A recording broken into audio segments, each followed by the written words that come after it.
No dia 1º de junho de 2016, aconteceu a inauguração do túnel de San Gotardo, o maior túnel ferroviário do mundo. São 57 quilômetros cortando os Alpes suíços. A inauguração foi um evento de grande porte, transmitida por vários canais de televisão de todo o mundo. A cerimônia teve uma apresentação artística, como a das aberturas de Copas do Mundo ou de Olimpíadas. A encenação, intitulada Sacre do Gotardo, foi carregada de elementos do cultismo, além de trazer mensagens de uma nova ordem mundial. Muitas autoridades e a Nata Econômica Europeia participaram dessa solenidade. Dentre as personalidades presentes estavam o presidente da Suíça, Jochen Schneider, a chanceler da Alemanha, Angela Merkel, o presidente da França, François Hollande, e o primeiro-ministro da Itália, Matteo Renzi. A inauguração do túnel teve ainda uma celebração ecumênica e recebeu a bênção sacerdotal de um rabino do judaísmo, de um imã do islamismo, de um padre da Igreja Católica e de uma pastora luterana. Vamos analisar alguns elementos dessa celebração bizarra, que muitos analistas chamaram de inauguração da nova ordem mundial. Na primeira parte, em um ambiente fechado, a humanidade é representada por uma marcha de zumbis, pronta para receber ordens. Surge então um anjo na forma de bebê. Aparentemente, este representa Lúcifer. O anjo caído já começa a apresentar semelhanças com Baphomet, que é um dos principais símbolos de Satanás em algumas linhas de culto pagão. Observe, dentre as personalidades presentes, esse sujeito, portando um cetro e vestido com traje de algum tipo de organização ou irmandade. Ele traz um broche com a figura de um bode que deve representar também Baphomet.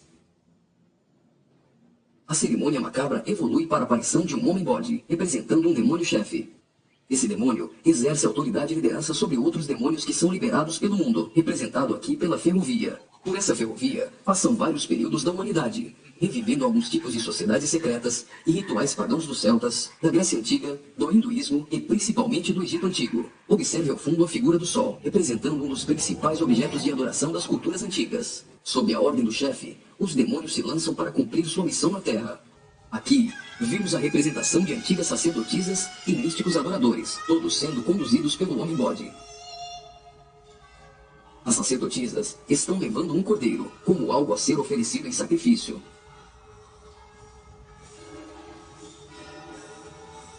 Observe a semelhança dessas sacerdotisas de branco com as adoradoras de Ísis. E nesta exaltação de muitas formas de adoração pagã, não poderia faltar a coroação da Rainha dos Céus.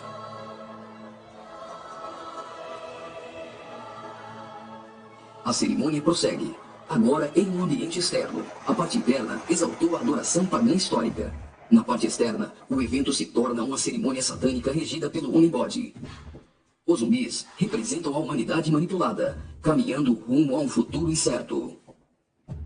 Os atores correm atrás de uma conquista. O túnel inaugurado literalmente furou 57 quilômetros de rochas nos Alpes suíços. Aparentemente, aqui a humanidade está tentando vencer a rocha, que pode representar Jesus.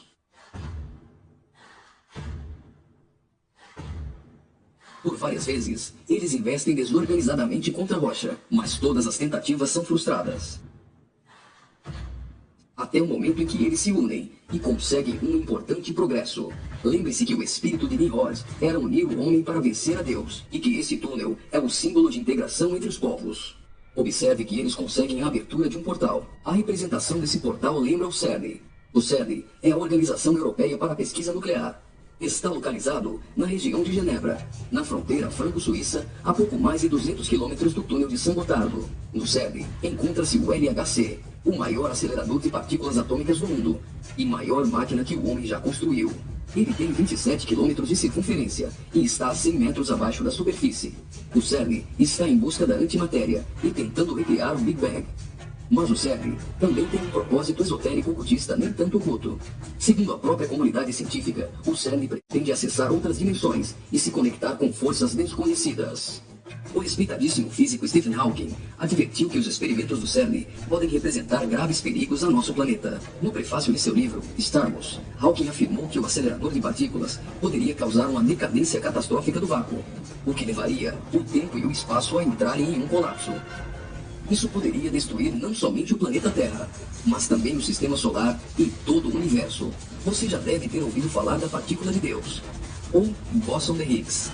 Até o Papa implorou a comunidade científica a suspender as operações do LHC, advertindo que eles poderiam abrir os portões do inferno. Observe também que a logo do CERN é a junção de 3 números 6, 666. As cenas seguintes mostram uma sociedade em transformação. Do portal que foi aberto, procede a direção para a humanidade.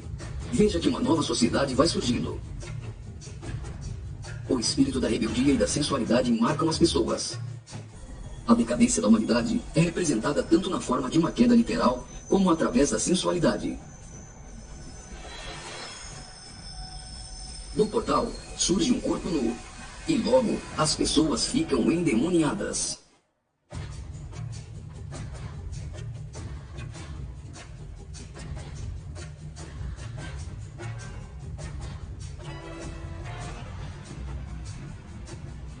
Veja a representação de que existe algo dentro deles.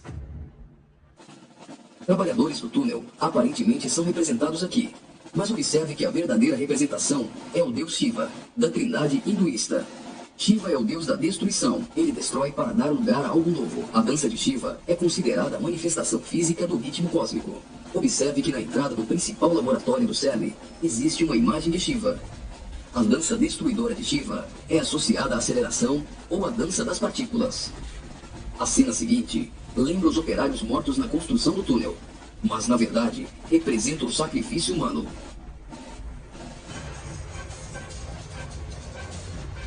Veja que os corpos são lançados para dentro do abismo.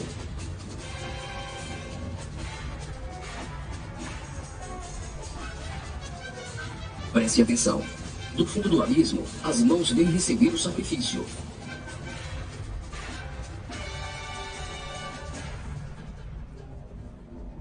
A morte dos trabalhadores dá lugar a 3 almas que sobem do abismo.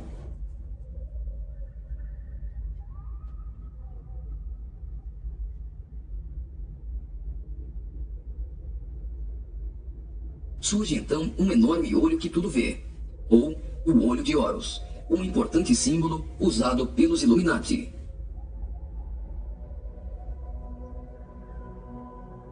Agora, o Homem-Bode passa a ter um papel ainda mais importante na cerimônia, e as representações do livro de Apocalipse vão ficando mais evidentes.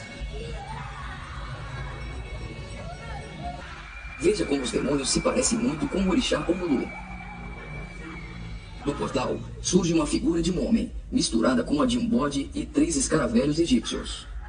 O escaravelho simboliza o deus Khepri, o deus do sol nascente.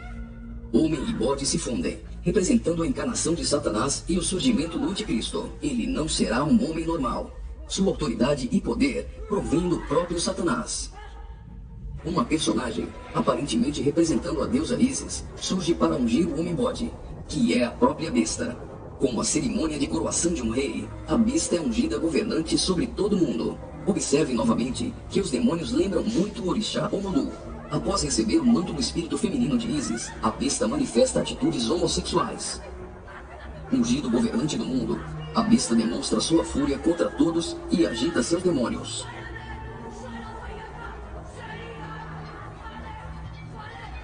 Logo, os demônios sob comando da besta ficam oriçados.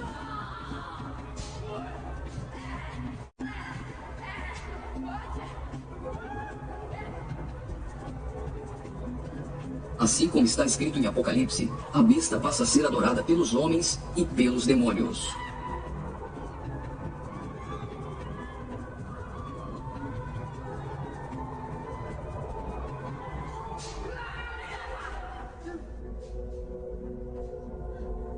Observe agora o surgimento de 11 personagens, aparentemente representando a Igreja dos 11 Apóstolos. A besta terá autoridade para perseguir a Igreja e para matar os que não lhe adorarem.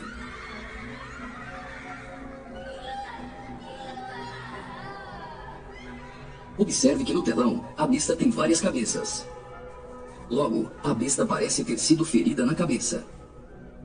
Leva as mãos à cabeça e vai caindo.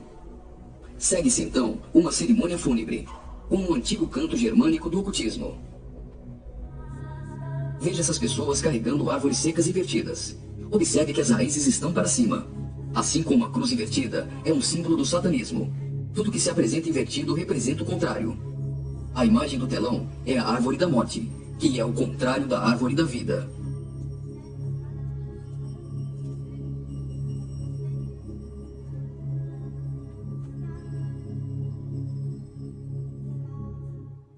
tecnologia é mostrada como um instrumento para manipular o homem. O avanço da ciência nos últimos dias foi profetizado por Daniel. Observe agora a semelhança da imagem no telão com a Pokébola do game Pokémon GO.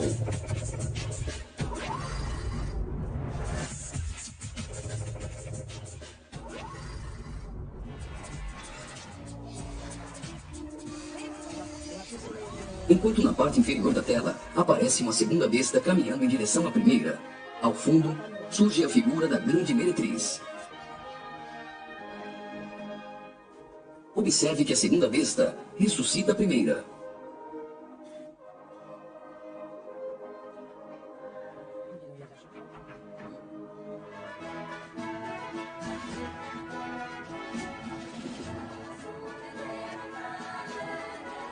Note que os símbolos maçônicos estão presentes em várias partes da celebração. Aqui, temos o olho de Horus e o compasso com um esquadro. Os três personagens de cabeças grandes aparentemente representam as nações da Terra, os reis da Terra e os mercadores da Terra que foram embriagados e se prostituíram com a grande meretriz. O relógio girando ao contrário provavelmente faz menção à profecia de Daniel, de que o anticristo mudaria os tempos, e fala da velocidade em que a nova ordem mundial será estabelecida. No auge da cerimônia, todos os personagens se lançam em adoração. Mas afinal, o que eles estão adorando?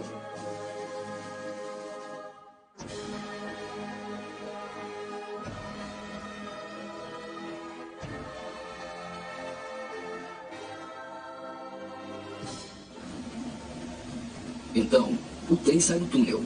Mas certamente eles não estão adorando um trem. Eles adoram aquele a quem pensam que venceu a rocha. Eles adoram o grande dragão, a antiga serpente, que se chama Diabo e Satanás, o sedutor de todo mundo. Pensam que Satanás venceu a Cristo. A celebração é como se fosse uma grande vitória, como a consumação de uma enorme conquista. Observe mais uma vez no telão. Por algum acaso, trens voam. O que isso significa? O trem se parece com uma serpente e representa a Satanás, que sempre quis subir aos altos céus e ser exaltado. É justamente isso que eles estão profetizando nesse ato profético. Faria muito sentido se isso fosse um encontro de bruxos e satanistas. Mas na inauguração de uma grande obra pública, com a participação dos principais signatários da Europa, realmente não faz sentido algum. Só que eles se esqueceram de ler todo o livro de Apocalipse. E vi a besta e os reis da terra com seus exércitos, congregados para pelejarem contra aquele que estava montado num cavalo e contra seu exército. Mas a besta foi aprisionada, e com ela o falso profeta, que com sinais feitos diante dela, seduziu aqueles que receberam a marca da besta, e eram os adoradores de sua imagem. Os dois foram lançados vivos dentro do lago de fogo, que arde com enxofre. Apocalipse capítulo 19, versículos 19 e 20.